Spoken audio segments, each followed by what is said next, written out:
Welcome. The last personality disorder that I'm going to go into detail with is antisocial personality disorder. Now, there are several more, and I encourage you to research and look into those, because with all personality disorders, you're going to have relationship issues and this kind of high need for control over others, even if it's to keep those others away from me. With antisocial personality disorder, just to explain it the best, of those people who are incarcerated, there's a belief, or research has found 60 to 80% of them have antisocial personality disorder. So it's not just somebody making a mistake. I'm sure there are those people too, but the majority have antisocial personality disorder. Again, it's 2 to 3% men, and then women, it's 1%. So there are women out there though. Now, this is a person who, again, their kind of hardwired belief system is that I do not have to follow the rules. Society is wrong, I am right, so I'm going to do it my way. And this is where you get repeat offenders who end up in jail. I spent several years working with juvenile justice, and people get a lot of chances to be on probation, heavier probation. And so if you are in jail for a long time, you've either been a repeat offender or such magnitude. And so that's who these people are. They continue to violate the rules, and violate also means other people. And so one of the characteristics you have to have for this diagnosis is an inability or a lack of empathy.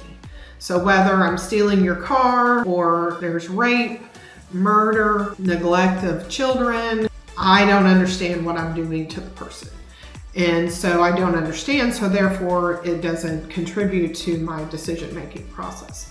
So if you can imagine how they go about the world, what that translates to be in a relationship with this person.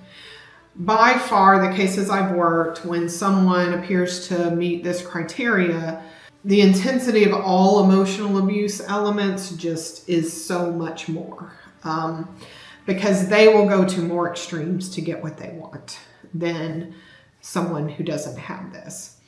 They, again, are willing to commit all the crimes. The tricky thing is, not all, some are very scary and dangerous from the get-go, and I've met those people working in juvenile justice. But they, like I've mentioned before, controllers observe. They can read people, they know what's up.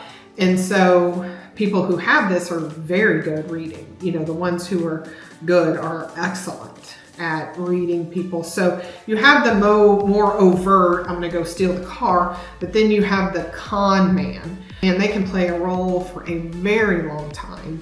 And they know exactly what to say, what to do, what to behave. Certainly there can be love bombing if they think. And so they want what they want. They're going to go to whatever level that they need to. And it can be very intoxicating, and they can present as normal gets. Don't forget, we have CEOs who clearly were successful and went as far as they could, and we found out they were stealing from everyone.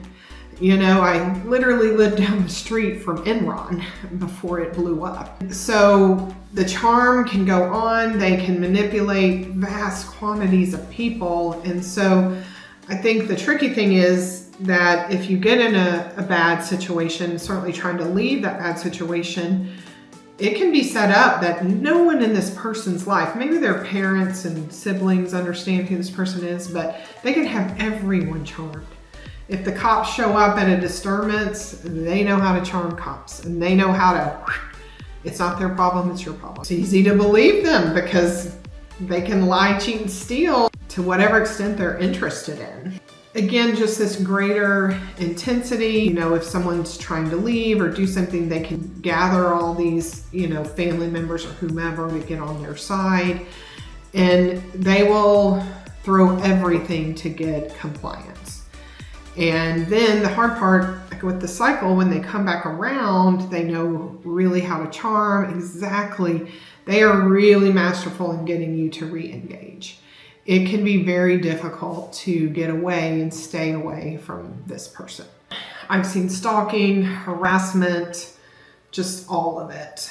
And if the person decides to leave, there really has to be safety planning. There really has to be a support system and really working with the legal system on restraining orders and etc. But imagine if you have children with this person. And so now, do I leave and now my kids go over there, every week, every other weekend, whatever the case may be. So you can understand how the intensity of this person, one, can break the adapter down, and then the adapter can absolutely feel held hostage emotionally, physically. These people are more likely to be violent. I've worked with gang members, and gang members have friends, so it can be very, very dangerous. These are dangerous people. Not all of them, you have more the one who fits into society and no one would ever know, but it is still more intense than any of the other ones.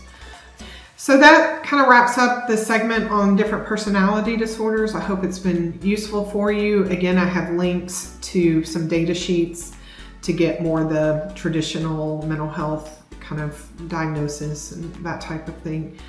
And I hope this has been helpful. Thanks.